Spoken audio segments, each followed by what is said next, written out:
acompañándonos. Es una pregunta muy amplia, casi preguntarse por el todo, y habría que definir un punto de partida. Y creo que el punto de partida es entender que estamos a punto de llegar al punto de no retorno de la regeneración del proceso del ecosistema del gran bioma amazónico. Si no nos paramos desde allí, pensamos que esto es una discusión normal sobre, entre comillas, el desarrollo. Y no lo es. Tenemos que profundizar nuestro entendimiento científico en diálogo con los conocimientos ancestrales de la Amazonía sobre lo que le está pasando al bioma amazónico y lo que puede pasar de llegar al punto de no retorno y dónde tenemos que actuar ecosistémicamente.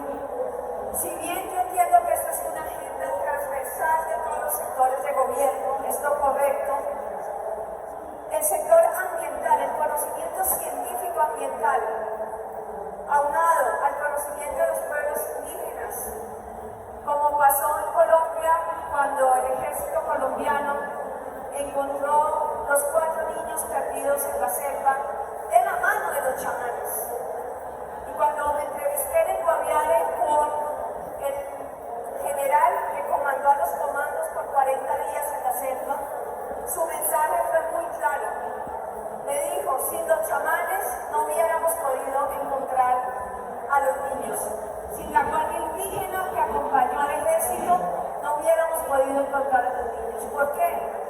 Porque mientras el ejército tenía la tecnología, la infraestructura, los satélites, los indígenas tenían el conocimiento tradicional y ancestral de la selva. Y todas las noches en la selva se reunían a hacer la estrategia de búsqueda de los niños perdidos.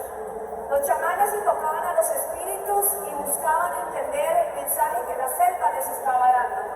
El ejército buscaba en sus mapas